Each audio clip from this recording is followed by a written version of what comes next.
Capítulo 7. Simplemente escríbame. Esa es toda la dirección que necesita.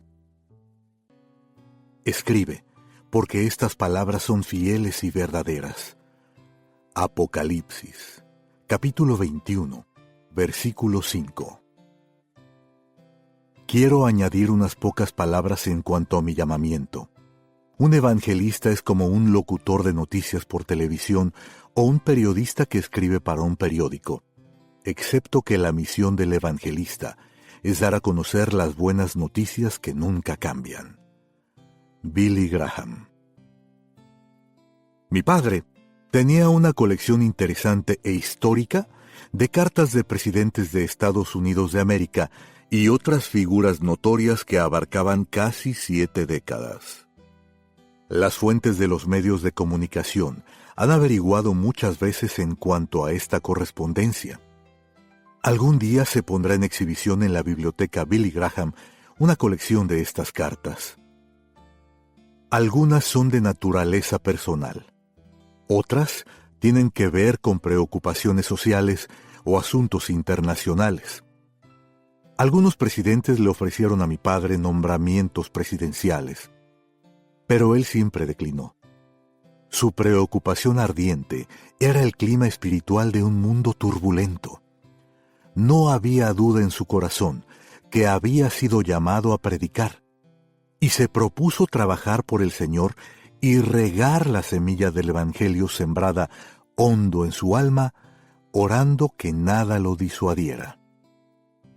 Con todo, sin embargo, atesoró las cartas que recibió en toda su vida, ya fuera de la Casa Blanca, de colegas predicadores o de los muchos aliados del ministerio que oraban por él. Querido Billy, cuando no estaba viajando, a menudo mi padre empezaba el día leyendo su correspondencia. A veces, lo que llegaba al buzón dictaba la agenda del día. Pasaba algún tiempo en su oficina al pie de la colina, pero frecuentemente hacía que le entregaran el correo en casa a fin de poder trabajar en un ambiente de privacidad y serenidad, teniendo a mi madre cerca. Su dedicación a contestar la correspondencia siguió siendo una prioridad a medida que envejecía, incluso cuando ya la vista le fallaba. Después de la muerte de mi madre, hacía que el personal de su oficina le leyera las cartas y luego dictaba las respuestas. Para él, el día había sido fructífero si había podido mantenerse al día con su correspondencia. Puedo recordar que cuando niño oía a mi padre hablar acerca de la correspondencia. Era un peso en su corazón. Cada carta era singular y sin embargo la misma. Cada carta representaba un corazón roto o una petición especial. Cuando empecé a trabajar, adopté el estilo de mi padre de mantenerme al día con la correspondencia diaria, o por lo menos traté. En el primer año de mi ministerio, tenía una oficina de 2 personas y solía preguntarme si el cartero alguna vez hallaría la oficina de la Samaritan's Purse escondida en las colinas de Carolina del Norte. Para 1980, yo había viajado muchas veces por el mundo, pero en cuanto a gerenciar una oficina, no tenía ni la menor idea. No podía esperar a que la talega de correspondencia llegara cada mañana. Responder a cada carta era pura diversión. Estiraba el proceso todo el día simplemente para mantenerme ocupado. Cuando ahora le hablo a mi personal de los buenos días de antaño, ni siquiera pueden imaginarse unas pocas cartas. Se sienten afortunados si logran abrir todas las cartas para el fin del día. Las cartas que vienen representan miles de oraciones de hombres, mujeres, adolescentes e incluso niños, fieles que respaldan nuestro ministerio. Algunos sobres contienen expresiones de agradecimiento de aquellos que han recibido ayuda de parte de la Samaritan's Purse o de la AEBG. Póngale estampillas y franquéelo. Durante el auge del PC, En la década de los 90, algunos de mi personal abogaron por una oficina sin papel.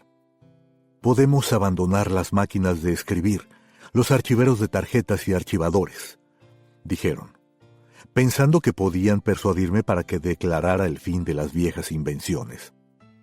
Cedí a un compromiso parcial, abriendo paso a lo nuevo, mientras que me aferraba a un remanente de lo viejo. Me encantan los cachivaches y la electrónica de alta tecnología, pero mi zona de comodidad todavía es papel y pluma. Tal vez no pueda leer mi propia letra manuscrita después de haber garrapateado algo, pero si dependiera de encender una computadora y acceder a ella para refrescar mi memoria, nunca lograría llegar a mi próxima cita.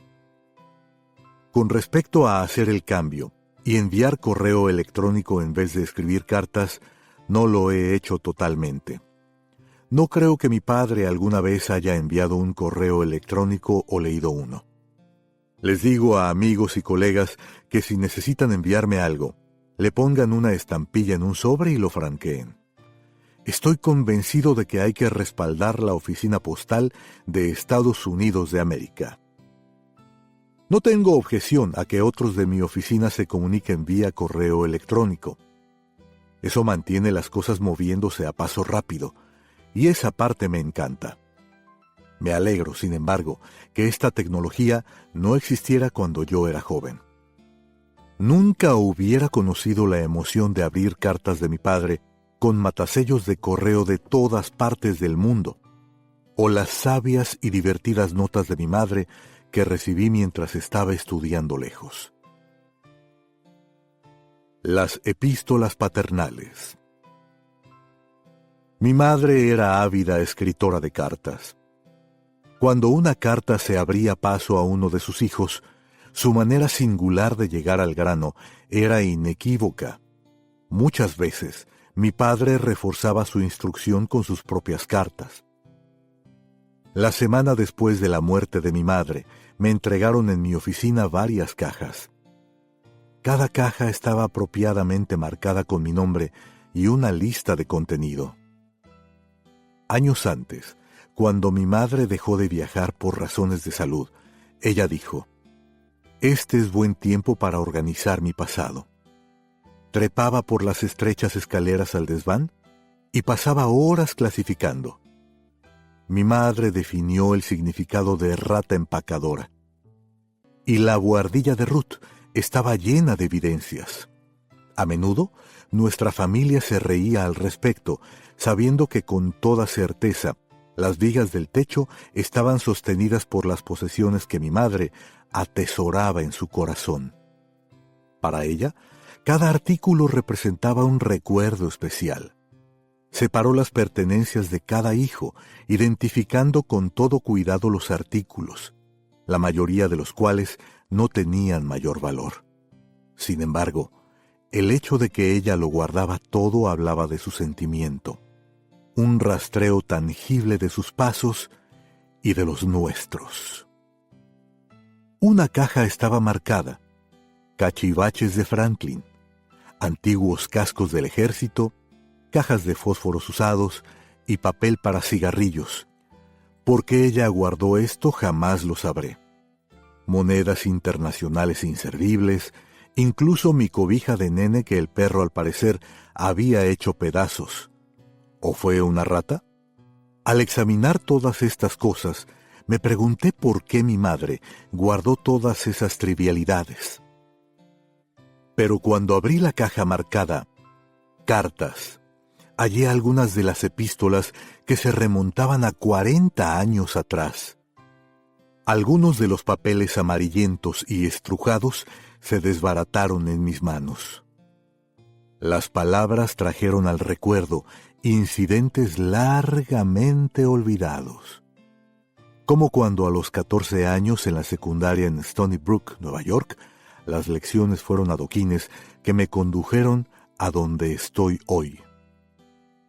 En 1966, mi padre escribió: «Mi querido Franklin, sé que debe haber ocasiones, cuando sientes que extrañas la casa un poco o te desalientas. Esto será cierto toda tu vida. Pero conforme aprendes a depender de Dios, leer la Biblia y orar, hallarás por cuenta propia un maravilloso sentido de comunión con Él. Madre siente que todas las horas que pasó contigo desde que eras un niño, enseñándote la Biblia y orando por ti y contigo, no han sido en vano. Extrañar la casa un poco era más como una epidemia seria para mí, pero cartas como esa me mantuvieron avanzando. No quería desilusionar a mis padres. Quería que se complacieran con mi conducta y comportamiento al crecer, pero no siempre logré esa meta. Las cartas me recordaron que había un estándar que se esperaba. Cuando no lo logré, eso produjo remordimiento y gran reflexión. En octubre de 1966, mi madre escribió: «Sé que hay toda clase de muchachos allí en la secundaria, pero tú mantén tus ojos en el Señor y compórtate como tú sabes que Él espera que lo hagas. Selecciona buenos amigos y trata bien a todos. No se necesita sino solo un muchacho para hacer que el ser cristiano sea atractivo para los demás, así como solo llevaría un gusano para hacer que los otros se agríen en cuanto a ser cristianos. Estudia duro, pórtate bien, sea amigo con todos, ora y lee tu Biblia. Te quiero, madre». Mail Call, llamada de correo. Programa en el History Channel cuyo presentador es el sargento de artillería R. Lee Ermey en 2009. Respondía a preguntas en cuanto a las Fuerzas Armadas. Lee sabía cómo convertir el correo ordinario en entretenimiento. Cuando yo miraba el programa en la televisión, a menudo recordaba en la llamada de correo cuando yo era un estudiante. Yo era el primero en la fila, esperando recibir una carta de casa. Podía distinguir la letra manuscrita inclinada distintiva de mi madre o un sobre por correo aéreo de mi padre antes de que me lo pusieran en las manos. Me iba volando a mi dormitorio para leer cada línea. Siempre había una palabra de estímulo, y mis padres nunca dejaron de expresar su confianza en mí, de que yo haría lo correcto en toda circunstancia. Sus métodos estaban empacados con psicología, a través de la cual yo veía, a veces. Cuando desilusionaba a mi madre, podía tener casi la certeza de que una carta llegaría más pronto que tarde. Mirando hacia atrás ahora, me pregunto si mi madre trató de modelar sus cartas imitando a los apóstoles. Como ven, ella empezaba con elogios y luego dejaba caer el porrazo. Una de tales cartas vino poco después de una llamada telefónica a casa. Yo había despotricado en cuanto a que no se me trataba tan bien como a algunos de mis compañeros. Madre simplemente escuchó. Cuando colgué el teléfono, yo había justificado mi posición y me sentía completamente miserable, pero no tan miserable como cuando recibí esta carta pocos días después. 12 de diciembre de 1969. Queridísimo Franklin, muchacho, te amo. Me desperté a las 4 esta mañana preocupada por ti, y todo versículo que leía me daba seguridad. Toda potestad, dijo Jesús, me ha sido dada. ¿Necesitas poder? ¿Sabes dónde hallarlo? Te conozco muy bien, y tú no te amoscarías tan fácilmente y por esas minucias si todo estuviera bien por dentro.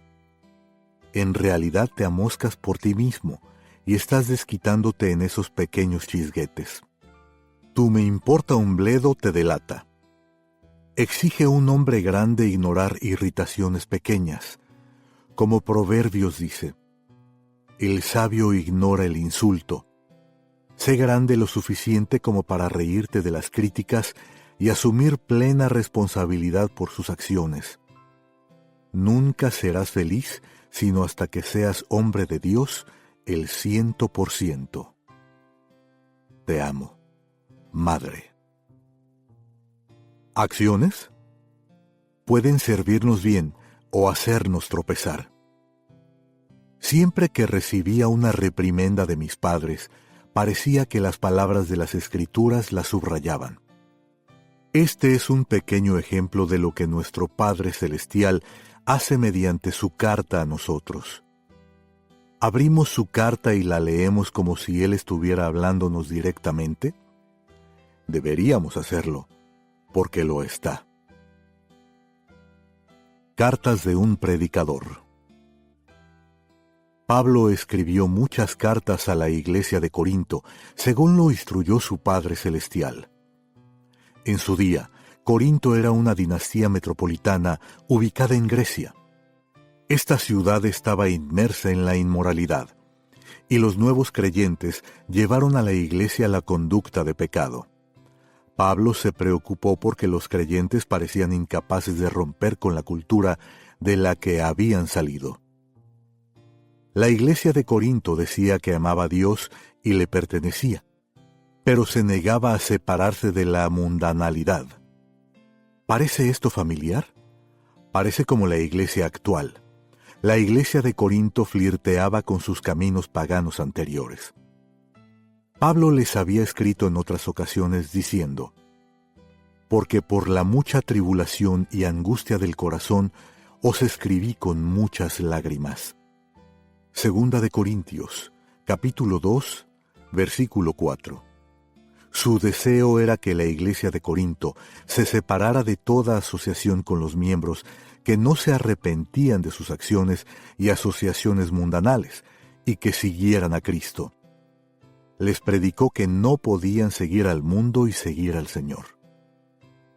Cuando les dijo a los creyentes de Corinto que lo imitaran a Él, no estaba sugiriéndoles que se transformaran en viajeros y predicadores como Él. Estaba instruyéndoles que estudiaran los mandamientos de Dios y que vivieran de acuerdo a ellos a fin de que sus vidas señalaran a otros hacia Cristo. Mi padre escribió: «El seguir a Cristo se ha hecho demasiado fácil, cuando los no creyentes no ven nada diferente en el estilo de vida de los creyentes. Se preguntan si nuestra profesión de fe es sincera». La palabra escrita. Mi padre entendía el poder de la palabra hablada y escrita. La Biblia era su autoridad para hablar las mismas palabras del Dios viviente. Pasaba mucho tiempo leyendo cartas y dictando respuestas, agradeciendo a las personas por su respaldo y respondiendo a las críticas, algunas de las cuales parecían brotar de la falta de información. Independientemente del mensaje de una carta, siempre se conectó con el corazón del escritor e incluyó un pasaje de la palabra de Dios. Aprendí observando cómo atendía sus asuntos. Él era un firme creyente en el enfoque de Proverbios. La blanda respuesta quita la ira. Proverbios 15, versículo 1. Algunos tal vez pregunten: ¿quién podría haberse enfadado con Billy Graham? La respuesta les sorprendería. En los primeros días de su ministerio, algunos se ofendieron por sus trajes, por ejemplo. No que eran ostentosos o costosos, no lo eran, pero eran llamativos, contradicción a su naturaleza tranquila. Él respondía a las cartas y concordaba con su adversario. Mateo, capítulo 5, versículo 25. Puede parecer algo pequeño para algunos, pero la etiqueta dice que las primeras impresiones a menudo son las únicas. Mi estilo no es llamativo para nada. Preferiría estar en mis pantalones de mezclilla y camiseta. Y sin embargo, la bandera blanca de la rendición gana de cuando en cuando, y me hallo de nuevo en traje, camisa y corbata. En un día particular de agosto, me alegré de haber cedido a las banderas de advertencia. Mis padres estaban celebrando su 50º aniversario de bodas. Mis hermanas y yo habíamos hecho planes para pasar el día con ellos en su casa en Montreat y preparar una parrillada. La temperatura iba a subir a los cielos esa tarde, así que decidimos hacerlo una celebración informal. Al salir de Boone, me puse a pensar, este es un día especial para mamá y papá. Recordé cómo mi madre siempre se vestía muy bien cuando sabía que yo iba a casa. Regresé a casa, entré corriendo y me puse una chaqueta deportiva. Volví al coche y descendí la montaña. Cuando llegué me alegré mucho de haberlo hecho. Mis hermanas llegaron viéndose hermosas como de costumbre. Mi madre tampoco me desilusionó. Entró en el cuarto tan bella como el día en que me casé con ella, dijo mi padre al abrazarla fuerte. Mi madre se había puesto su traje de bodas, con perlas y todo. 5 hijos y 50 años más tarde, el vestido le quedaba perfectamente. Le dije que se veía tan linda como en sus fotografías de la boda. Cuando ella me abrazó me dijo, «Y tú te ves como un predicador o algo así». El momento quedó impreso en película y cada vez que esa fotografía aparece impresa, pienso en ese día dorado. Mis padres no eran dados a recibir regalos. Habían empezado a pasar sus recuerdos a sus hijos, nietos y otros familiares y amigos, pero sí disfrutaban al recibir cartas. Todo el día llegaron a la casa telegramas y facsímiles, y cuando llegó el correo, fue divertido verles abrir tarjetas y cartas de todo el país y de todo el mundo. Disfrutaron de todo aspecto, prestando atención a los matasellos, la estampilla, el papel y el estilo de la letra manuscrita. Pero el regalo real lo hallaron en las expresiones bien pensadas y las firmas que autenticaban los mensajes. En este nuestro mundo tan acelerado, ¿anhela usted de vez en cuando ir al buzón y hallar una nota amistosa escrita a mano en lugar de un montón de facturas? El programa CBS News Sunday Morning con Charles Osgood presentó un segmento en 2007 titulado ¿Qué les sucedió a las cartas? Lamentaba el arte perdido del toque personal mediante la escritura de cartas. Una gran parte de la historia se ha documentado en cartas. Algunos dicen que esto se remonta a la era medieval, pero como hemos visto, la Biblia está repleta de cartas conocidas como epístolas. Sin ellas, no tendríamos mucho del Nuevo Testamento. Dios, en su soberanía, preservó estos valiosos documentos por los que vivimos hoy. Para mí, una carta de más de 2 páginas es una epístola. De tiempo en tiempo recibo una, y me pregunto por qué alguien se tomaría todo el problema de tratar de duplicar el diccionario. Nuestros primeros padres autenticaron mucho de la historia de nuestra nación en cartas. Tomó visión anticipada preservar estos raros tesoros. El Museo Postal registra que los primeros colonos estadounidenses escribían a sus familias en Europa y describían el Nuevo Mundo como un paraíso que supera la imaginación humana. En tanto que el analfabetismo era algo bastante extendido en esa época, las madres hacían un esfuerzo para aprender a leer con un propósito, para dar instrucción moral a sus hijos con referencia a la Biblia. Nuestra nación se ha descarriado mucho en poco tiempo. Muchos hoy no tienen una Biblia en su casa, mucho menos su verdad en sus corazones. Una creciente minoría está destruyendo las creencias fundamentales que establecieron la libertad de adoración mientras que reescriben nuestra herencia nacional. Nuestros antepasados fueron elocuentes escritores de cartas y de diarios íntimos. Sin la atención que dieron a este bello arte, hoy día tendríamos solo un bosquejo de la historia estadounidense. La Biblioteca del Congreso, la biblioteca más grande del mundo, guarda la mayoría de estos documentos, casi 142 millones de artículos en aproximadamente 1.300 kilómetros de anaqueles. Las cartas y las firmas dicen mucho en cuanto a una persona.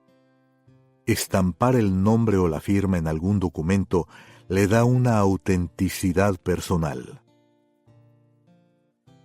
Extinción. Las cartas del reverendo John Witherspoon están entre nuestros tesoros nacionales. A veces se le menciona como el padre fundador olvidado, sin duda porque fue el único predicador que firmó la Declaración de Independencia. Escocés y estadounidense, descendiente directo de Juan Knox. Aunque fue ministro presbiteriano toda su vida, sirvió como presidente de lo que hoy día es la Universidad Princeton y como miembro del Congreso Continental. Su colección de cartas cubre todo, desde las hostilidades con Gran Bretaña a cómo los padres deben cuidar el alma de sus hijos y educarlos de acuerdo con la palabra de Dios. Pero sus escritos no se hallarán en los libros de historia estadounidenses de las escuelas del siglo XXI. El arte de escribir cartas también está extinguiéndose en tanto que el negocio de tarjetas de saludo florece. Acudimos a extraños para echar mano de nuestros pensamientos más profundos o las nociones más frívolas. Estoy agradecido por los que todavía se sientan a sus escritorios y me escriben. Documentar y catalogar todas las cartas que han sido enviadas con el correr de los años exigiría por lo menos una biblioteca del Congreso en miniatura.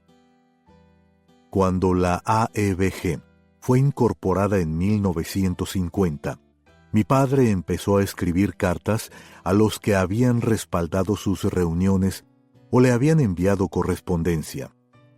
Pronto se desarrolló una lista de correos, y a menudo él expresó gratitud por los que se interesaban en todo lo que Dios estaba haciendo mediante las campañas, como se las llamaba entonces.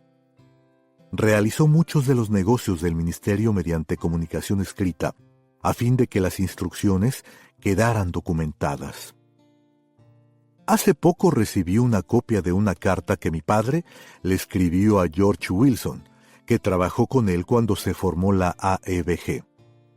La carta está fechada en agosto de 1950 y franqueada desde Portland, Oregón. En ella delineaba cuidadosamente los pasos necesarios para obtener la personería jurídica de la Asociación Evangelística Billy Graham, dando atención cuidadosa para asegurarse de que todas las contribuciones se anotaran apropiadamente y se enviaran recibos y que el espacio de la oficina se consiguiera a costo mínimo.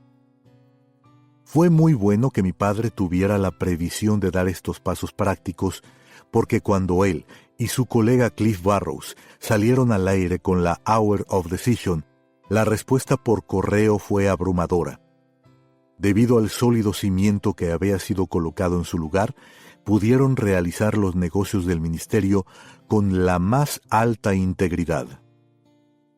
Les animó que la gente estuviera sintonizando, pero la bendición real vino cuando empezaron a recibir cartas de personas que habían sido salvadas al escuchar el programa radial. Cuando las cruzadas salieron por televisión en vivo en 1957, el barómetro superó todos los gráficos. El correo inundó la oficina de mi padre en Minneapolis. Temprano en su ministerio, él puso en su lugar una prioridad para atender el correo que llegaba con el mayor respeto por los que escribían, dando atención cuidadosa a cada carta. Siempre dijo que la correspondencia diaria era la línea vital de la organización. Sin el respaldo en oración y financiero de socios en el ministerio, habría sido imposible realizar la obra. Él estaba consciente de que había algunos ministerios que solicitaban respaldo financiero y alegremente recibían los cheques pero descartaban las cartas. Mi padre reconocía que era Dios quien había dirigido a las personas a responder de una variedad de maneras. Fue diligente para cerciorarse de que se agradeciera apropiadamente a los que enviaban contribuciones y que los que escribían pidiendo oración recibieran respuestas apropiadas. Su corazón se conmovía con la emoción que estas cartas traían, y estoy convencido de que Dios ha honrado su compromiso continuo. Cuando el volumen de correspondencia llegó a ser demasiado para atenderlo personalmente, mi padre se cuidó de emplear a otros que tenían un corazón similar, personas que podían leer entre líneas en las cartas y hasta cierto punto identificarse con las tristezas y necesidades espirituales de las personas. Muchos eran pastores y laicos ya retirados que poseían un conocimiento especial para cumplir con tal responsabilidad. En los primeros días, cuando mi padre estaba en Minneapolis para las reuniones, le gustaba recorrer los corredores de su oficina y estrecharles la mano a los empleados, agradecerles personalmente por su arduo trabajo y oraciones. Especialmente disfrutaba al pasar tiempo en la oficina de orientación cristiana. Puertas adentro, hablaba con los hombres y mujeres consagrados que oraban por las cartas antes de responder a la diversidad de retos humanos. Este pequeño personal de escritores y guerreros de oración esperaba estas conversaciones espontáneas con mi padre. Le hacían preguntas sobre cómo responder a ciertos temas en particular y él, pacientemente, les daba sus pensamientos y sugerencias sobre cómo hacerlo. Era inspirador ver a estos cordiales colaboradores de Minnesota tomar notas de uno a quien les gustaba llamar el jefe. A menudo antes de irse, el jefe tomaba asiento entre ellos y firmaba personalmente las cartas. Después de una de estas reuniones, mi padre se sintió impulsado a compilar un manual que atendiera la multitud de preguntas que la gente hacía. Con las respuestas que había dado en una columna periodística titulada Mi Respuesta, y que se había publicado por años, se compiló un libro de referencia que permitiría que el personal supiera exactamente cómo responder a una cuestión en particular. La más efectiva llamada de correo para él llegó a ser una parte importante de las transmisiones por televisión. Al concluir la invitación, mi padre se volvía a la cámara e invitaba a los televidentes a escribirle: «Si usted ha recibido a Jesucristo como su Salvador personal mientras veía este programa», decía, «por favor escríbame y cuénteme sobre la decisión que ha hecho por Cristo. Quiero enviarle un librito que le ayudará en su nueva vida con Jesucristo. O si tiene una necesidad espiritual en su vida, hágamelo saber. Simplemente escríbame a Billy Graham, Minneapolis, Minnesota. Esa es toda la dirección que necesita, y que Dios le bendiga». Esta despedida llegó a ser su firma verbal, por así decirlo. Los nombres de Billy Graham y Minneapolis, Minnesota, estaban ligados tan estrechamente que cuando la AEBG se mudó de Minneapolis a Charlotte, me preocupé porque mi padre tal vez no podría hacer la transición a la nueva dirección. Pero cuando con sus 82 años se volvió a la cámara, fue como si un interruptor se hubiera oprimido en su cerebro, y con facilidad dijo: «Simplemente escríbame a Billy Graham, número 1 Billy Graham Parkway, Charlotte, Carolina del Norte. Esa es toda la dirección que necesita». Querido cartero, nuestros corazones fueron bendecidos al ver miles de cartas inundar la oficina 48 horas después de que un programa se transmitía. En los primeros días era más asombroso ver cómo el aluvión de correo llegaba hasta las oficinas de la AEBG. Me quito el sombrero ante el Servicio Postal de Estados Unidos. Cómo lograron arreglárselas para entregar apropiadamente algunas de las cartas es un misterio. Con el correr de los años, el personal de la AEBG ha acumulado una variedad de sobres dirigidos a Billy Graham. Algunos me hacen sonreír y otros me tocan el corazón. A menudo estos escritos continuaban en la lengüeta del sobre. Se ha dicho que Billy Graham es uno de los pocos estadounidenses, junto con el presidente de Estados Unidos, que puede recibir correo que simplemente lleva la dirección: Billy Graham, Estados Unidos de América. tal como se ha visto confirmado a lo largo de los años, por ejemplo, por los numerosos sobres que han sido entregados.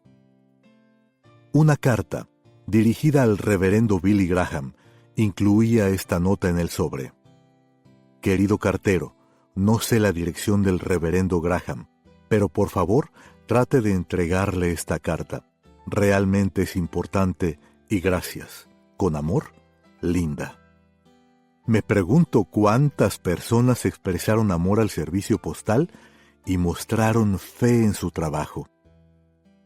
Las cartas llegaban por entrega especial. Las cartas llegaban por correo aéreo. Venían en toda forma y tamaño, de todas partes. La Gloria es el único lugar no cubierto por ese antiguo y muy conocido juramento postal. Venga lluvia o brille el sol, el cartero entrega la correspondencia a tiempo. Mi padre ya no verá la correspondencia que sigue llegando dirigida a él, pero el servicio postal fielmente entrega la correspondencia dirigida a Billy Graham en nuestra oficina en Charlotte, y consideramos un gran privilegio contestar esas cartas en su ausencia. Hay una anécdota que dice que cuando mi padre era un joven predicador, llegó a una pequeña ciudad para una campaña.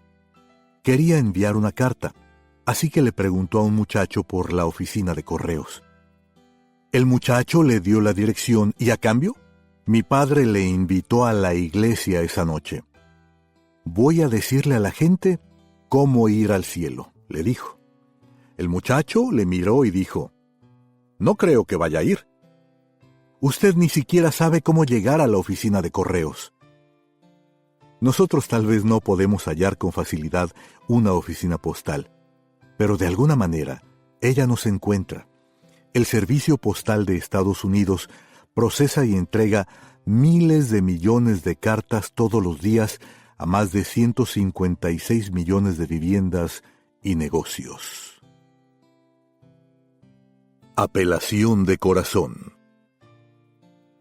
Observar la fascinación de mi padre con las respuestas de las personas a una sencilla sugerencia: simplemente escríbame.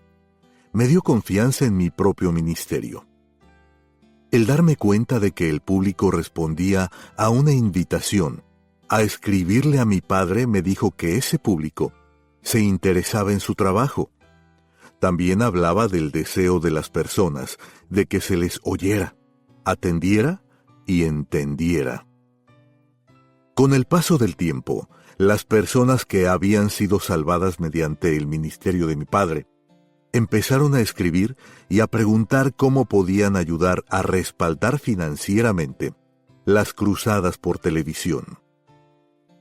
Una carta circular mensual de mi padre llegó a ser, para la AEBG, la fuente primaria de información para nuestros socios.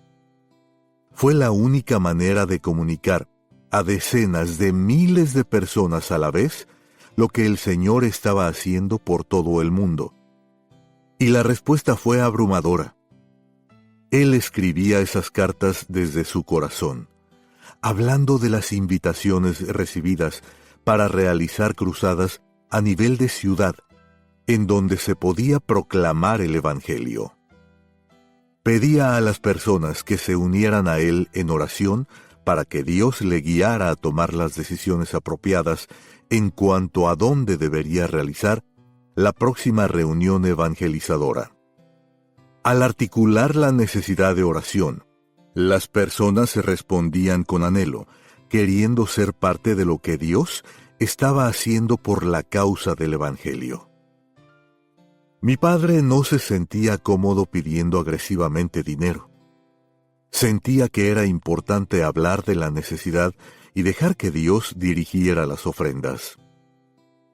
Dr. Graham, escribía alguien, yo no puedo pararme en un estadio en Hong Kong y predicar a las masas. Ese no es mi llamamiento. Otro decía, dirijo una corporación importante y como cristiano quiero hacer mi parte para cumplir la gran comisión respaldándolo. Mi padre pronto se dio cuenta de que Dios, estaba moviendo los corazones de las personas para unirse a Él, para cosechar almas para Cristo. El corazón de mi padre se conmovió al empezar a ver a los donantes como los que sentían una alianza con Él.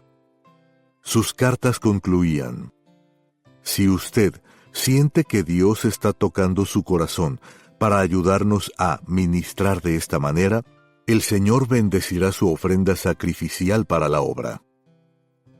Y Dios se ha movido en los corazones de las personas para que unan fuerzas para sembrar la semilla por todo el mundo en su nombre. Todavía hoy estos socios son la espina dorsal del ministerio, porque la ministración de este servicio no solamente suple lo que a los santos falta, sino que también abunda en muchas acciones de gracias a Dios, pues por la experiencia de esta ministración glorifican a Dios por la obediencia que profesáis al Evangelio de Cristo y por la liberalidad de vuestra contribución para ellos y para todos, asimismo en la oración de ellos por vosotros. Gracias a Dios por su don inefable. Segunda de Corintios, capítulo 9, versículos 12 al 15. Personal, privado, doloroso. Las cartas personales de mi padre permanecieron exactamente así durante su vida. Se cuidaba de no hablar de las cosas confidenciales que le contaban. Sentía que la confianza que las personas habían depositado en él le daba una responsabilidad delante de Dios para mantener estas cosas cerca de su corazón y orar fervientemente por los que bregaban con estos asuntos agobiantes y dilemas personales. Pero hubo ocasiones en que personas bien conocidas escogieron hacer públicas sus conversaciones privadas con él. Cuando una crónica aparecía en el periódico, antes de que mi padre incluso supiera lo que había transpirado, las líneas telefónicas se encendían queriendo saber cuál era la respuesta de Billy Graham a las noticias del momento.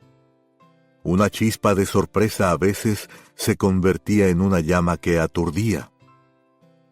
Para empeorar las cosas, mi padre rara vez sabía exactamente cuánto de la conversación había sido revelado y en qué contexto. Se sentía obligado a mantener en forma confidencial la información que le había sido dicha, pero despertaba preguntas en las mentes de otros en cuanto a lo que mi padre dijo o no dijo.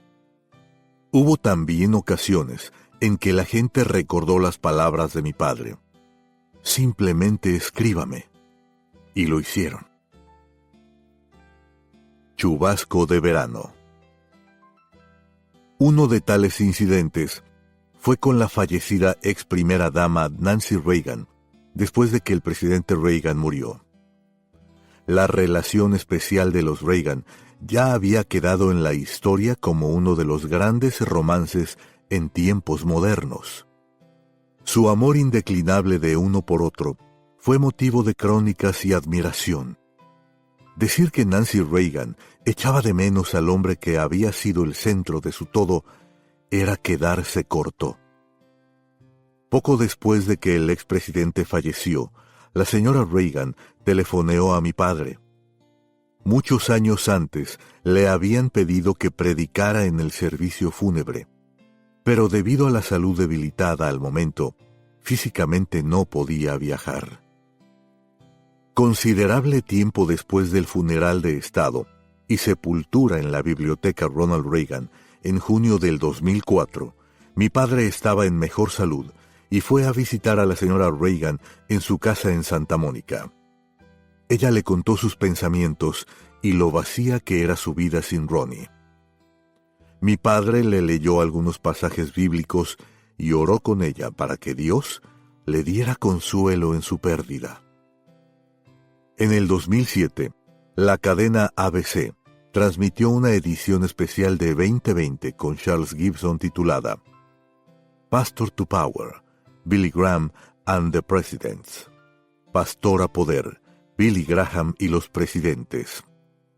Entrevistó a todos los presidentes de Estados Unidos y primeras damas, junto con Nancy Gibbs y Michael Duffy de la revista Time, que acababa de publicar el libro The Preacher and the Presidents, El Predicador y los Presidentes, explorando la relación personal de 60 años de mi padre con ellos. Cuando Charlie le mencionó a Nancy Reagan que Billy Graham le había consolado diciendo que su esposo estaría esperándole cuando ella muriera, le preguntó a la señora Reagan: ¿Cómo puedes estar segura? La señora Reagan contestó: Billy lo dijo. Hubo unos cuantos bien intencionados cristianos que querían una aclaración de esta afirmación. Billy lo dijo. Ellos escribieron: Dr. Graham, usted siempre ha dicho que nuestra certeza del cielo viene de nuestra relación personal con Jesucristo. La gente pensó que se había perdido una oportunidad de decirle al mundo la certidumbre de reunirse con los seres queridos en el cielo y pasar la eternidad con Dios, de tener paz con Dios de acuerdo al Evangelio. Nuestro sistema legal protege el privilegio entre abogado y cliente. La comunidad médica respeta el privilegio entre el médico y el paciente. Los clérigos no pueden hacer menos que guardar en confidencia las conversaciones con los que buscan su consejo. Como ministro, mi padre tomaba en serio este velo de confianza. Aprendió una lección bochornosa temprano en su ministerio, cuando divulgó una conversación con el presidente Harry Truman. Siendo joven, no tenía ni idea de que las conversaciones con un presidente de Estados Unidos debían guardarse en confidencia. La prensa lo ridiculizó. Uno no olvida pronto esa clase de humillación pública, y él nunca la olvidó. Cuando mi padre murió, se llevó consigo un diario de conversaciones confidenciales enterrado en su corazón. No tuvo otra alternativa que volver la otra mejilla cuando otros cuestionaban si había sido franco en cuanto a sus conversaciones privadas con personas de toda forma de vida. Solo ellas saben en dónde están ante el Señor Jesucristo. Después del intento de asesinato del presidente Reagan en 1981, al presidente le preguntaron si estaba listo para encontrarse con Dios. El presidente dijo públicamente: «Ah, sí, estoy listo para encontrarme con Dios porque tengo un Salvador». Parecía que entendía la necesidad de conocer personalmente al Salvador, a fin de estar perdonado en la presencia de Dios. Pocos en la vida han tenido el privilegio de conocer a presidentes y jefes de Estado por más de medio siglo. Mi padre a menudo decía que nunca podía entender por qué se le presentaron esas oportunidades. Él pasó por toda puerta abierta, y nadie nunca cuestionó en dónde estaba cuando se trataba del Señor Jesucristo. Tanto que cuando una pregunta surgía en cuanto a cuestiones espirituales, el teléfono de mi padre timbraba. Póngame con Billy Graham. Cuando George H.W. Bush era vicepresidente, un día George W. estaba conversando con su madre. Se enfrascaron en una conversación bastante animada en cuanto a quién estaría en el cielo. «Mamá», dijo George, «esto es lo que el Nuevo Testamento dice». Procedió a explicarle. Barbara Bush llamó a la operadora de la Casa Blanca y dijo: «Póngame con Billy Graham». Le dijo a mi padre que George W. insistía que solo los cristianos nacidos de nuevo serían bien recibidos en el cielo. La señora Bush le preguntó a mi padre en cuanto a esto, y luego le entregó el teléfono a su hijo. Cuando los reportajes empezaron a publicar los detalles de la llamada espontánea, la única parte de la respuesta de mi padre que se imprimió fue: «Ninguno de nosotros puede juzgar el alma de otros». Pues bien, mi padre tenía razón, pero también George W. Jesús dijo: de cierto te digo, que el que no naciere de nuevo, no puede ver el reino de Dios. Juan, capítulo 3, versículo 3.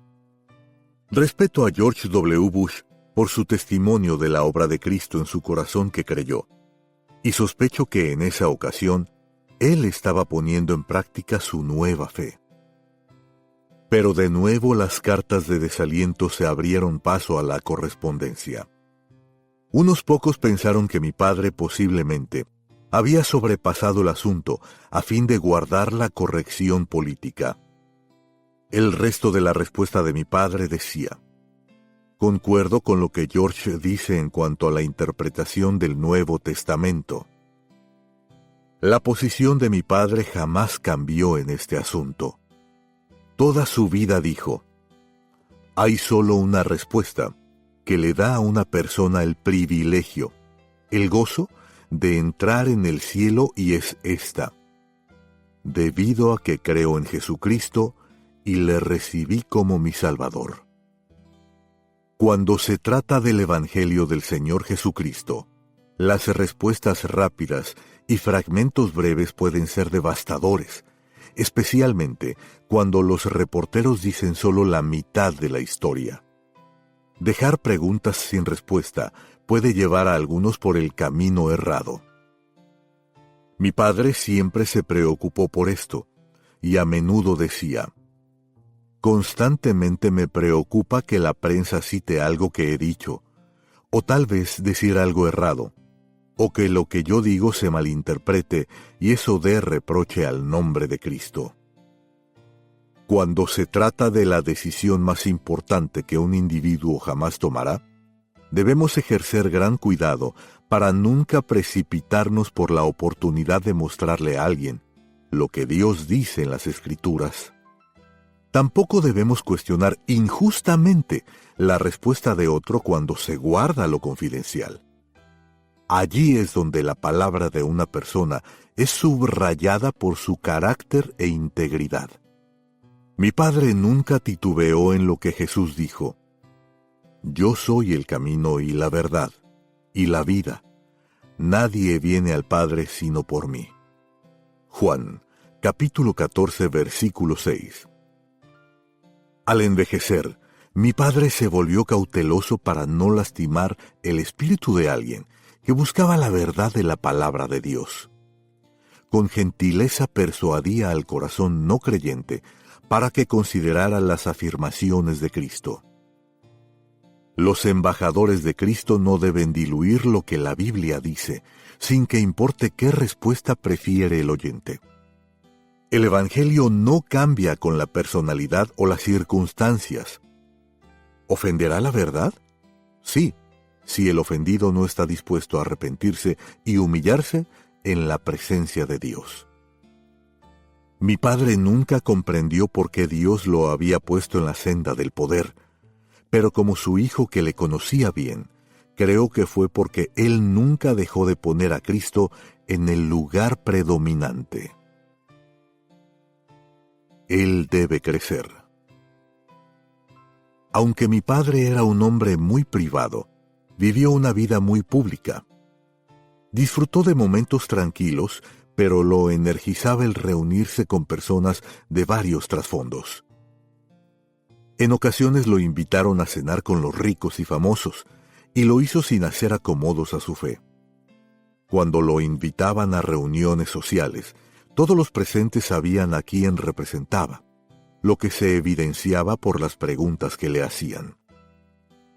Se afligió cuando la gente le ponía en un pedestal. Sabía que nadie es inmune a una caída. Mi padre oraba mucho sobre esto y luchó cuando reconoció el poder seductor de la fama. Nunca olvidaré, cuando estuve con mi padre en los Países Bajos, para una reunión de evangelistas de todo el mundo.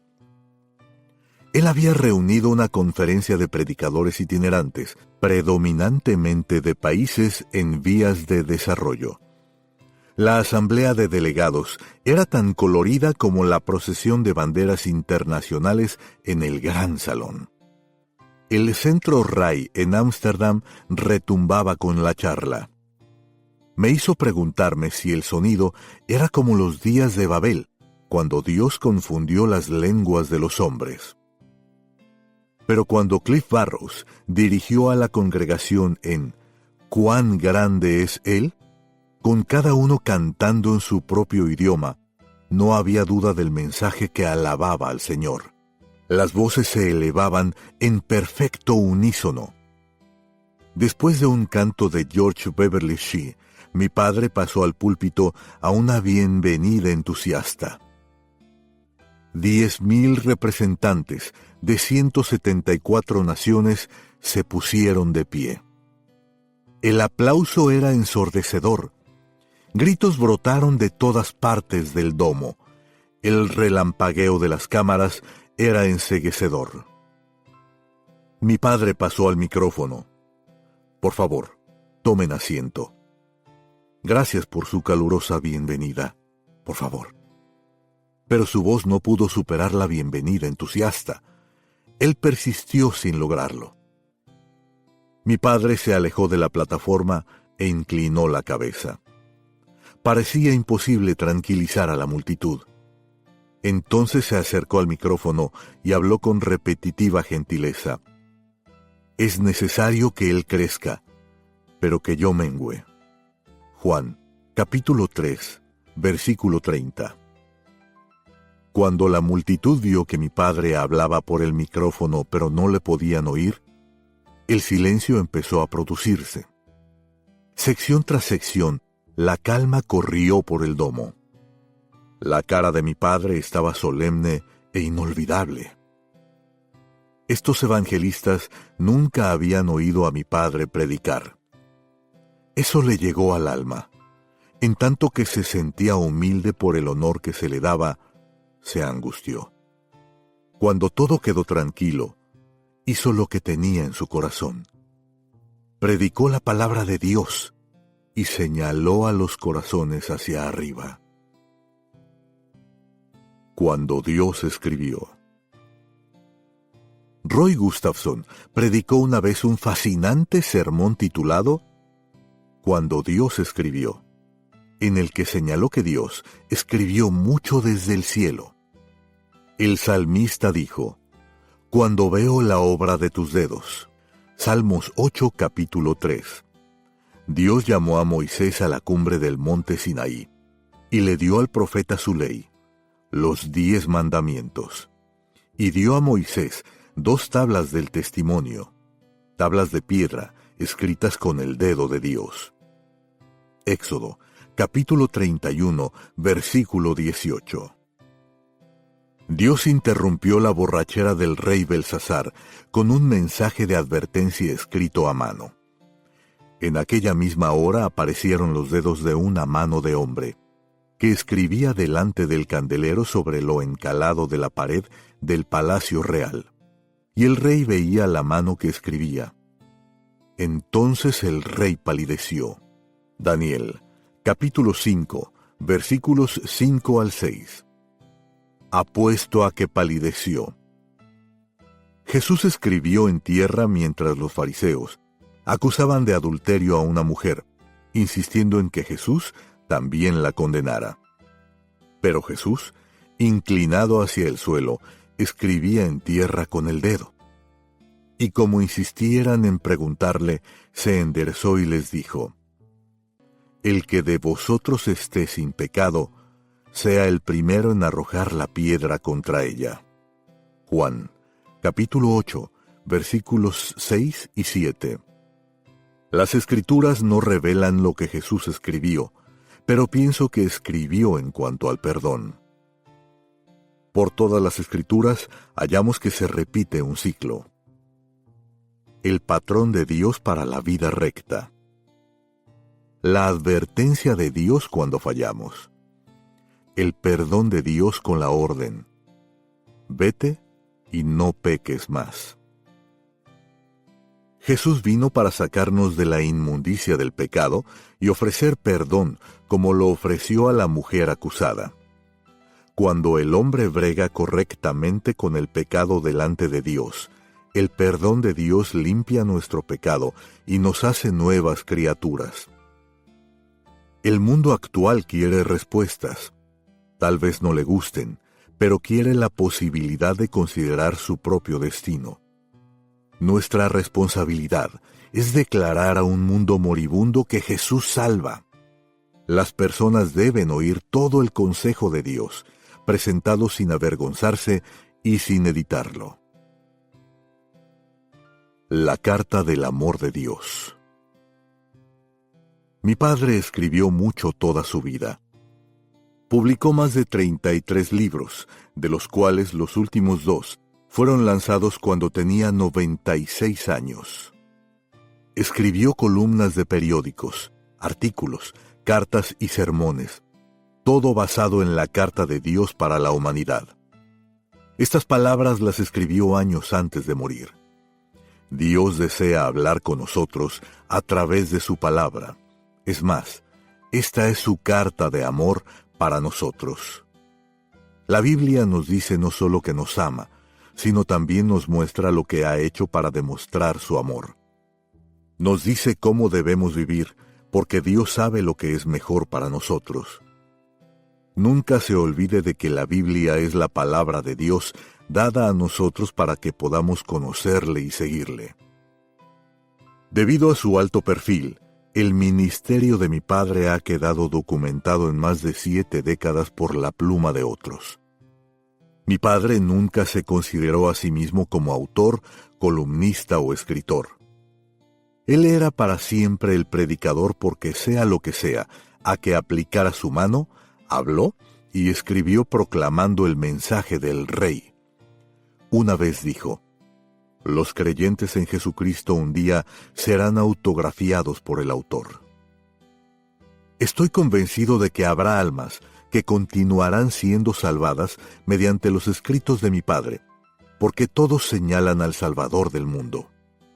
Billy Graham murió como vivió, reconociendo su debilidad y dependencia de Dios, con la certeza de ser transformado a su semejanza, según lo ve nuestro Padre Celestial.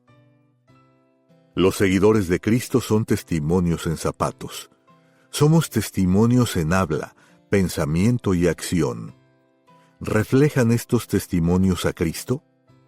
¿Qué testimonios están escritos en la tablilla de su corazón? Nuestras cartas sois vosotros, escritas en nuestros corazones, conocidas y leídas por todos los hombres, siendo manifiesto que sois carta de Cristo, escrita no con tinta, sino con el Espíritu del Dios vivo, no en tablas de piedra, sino en el corazón. Segunda de Corintios, capítulo 3, versículos 2 y 3. Mi padre escribió una vez: algún día usted leerá u oirá que Billy Graham ha muerto. No se lo crea. ¿Estaré más vivo entonces de lo que estoy ahora? Simplemente habré cambiado mi dirección. Me habré ido a la presencia de Dios. La pluma de escribir de mi padre ya está seca. Algún día nosotros también dejaremos a un lado nuestras herramientas de escribir. Nuestros labios quedarán en silencio, nuestros pensamientos callados, pero Dios seguirá escribiendo. Cuando Él tome su pluma al final de los siglos, ¿cambiará nuestra cara como la de Belsasar, consumido en un terrible temor y temblor, o lo miraremos con gozo y adoración? La Biblia dice que en ese día, los que pertenecen a Cristo serán inscritos en la gloria. Y escribiré sobre él el nombre de mi Dios y el nombre de la ciudad de mi Dios. Apocalipsis, capítulo 3, versículo 12. Y esa es toda la dirección que necesitaremos.